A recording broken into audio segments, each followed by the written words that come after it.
mooching and making up, more in love than ever before. Cue the sappy music and puppy dog eyes. But much to my dismay, the first few years of my marriage were rocky and rough. I had imagined a relationship of big-screen marital bliss, candlelit dinners, surprise bouquets of wildflowers, holding hands at the movies, moonlit strolls along a lovely path. Then the tidal wave of reality hit. Instead of the candlelit dinner, it was burnt roast. When he once again came home late from work, I wrongly interpreted it as him caring little about my culinary efforts. We didn't get to the hand-holding at the theater much because we couldn't make up our minds about which show to see. And there were strolls along the path all right, all alone down the dimly lit streets in our neighborhood just after I stormed away from my beloved following yet another dispute. Facing the fresh, harsh reality that marriage wasn't all roses and rosy was a slap in the face emotionally. It left me wondering if I had made a horrible mistake when it came to the choice of my mate. Yes, maybe that was it. I had chosen the wrong person. This line of thinking certainly entered my mind. But my brain didn't just play a spirited round of the blame game, asserting that my husband was the problem. I also entertained the thought that there was something wrong with me, that although I had read every popular Christian marriage book out there at the time, curled up on my college bunk bed, highlighting until my fat pink pen ran out of ink, I just wasn't cut out to be a wife. Both these options left me feeling disheartened and miserable. I wiped my eyes and then tried to give myself a little pep talk, assuring my fretting brain that everything was going to be all right. Maybe I was just overreacting. After all, there wasn't a major issue in our marriage. There hadn't been any infidelity. We weren't in deep financial trouble. Neither of us had a major crisis in our career.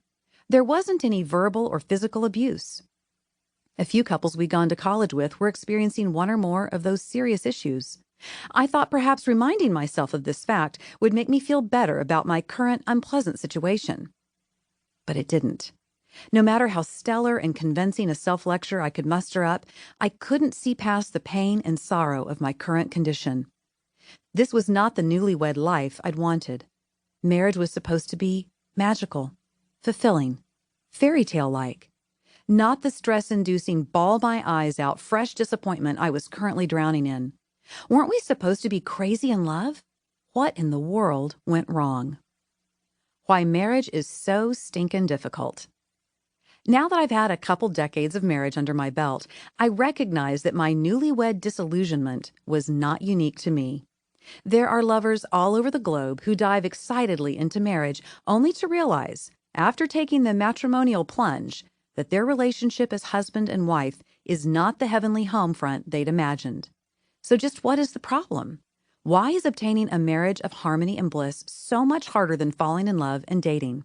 Is it the sex? Meddlesome in-laws? Financial pressures? Conflict over the kids?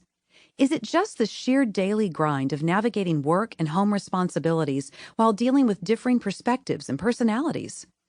Yes, it's all that and more. And while I can't possibly hope to touch on all those marital trouble spots in one short book, I can focus on one crucial half of the marital equation. You. You heard me. I said you. Not your husband, not what he is or is not doing, but you.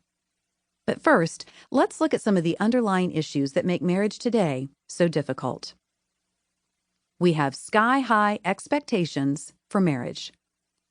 From the time I was a little girl, I had an idealistic view of marriage.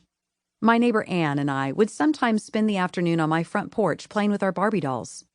Between the two of us, we had several female dolls, but only one Ken doll. So we had to take turns sharing the only hubby we had. When it was my turn for Ken to be my Barbie's hunk of a husband, sometimes the duo spent a quiet evening at home in the Barbie dream house. Other times, they ventured off in the fancy aqua camper on an exciting summer vacation. Or perhaps they splashed around in the makeshift swimming pool Anne and I had created from a shallow Tupperware bowl. But one thing they never did? They never fought. The husbands and wives on television rarely fought either. Or, if they did, the conflict was resolved within a span of 30 minutes. Many of the people I knew in real life, neighbors, relatives, teachers, seemed to have their marital acts together. No, not all of them. I also knew of couples who either had got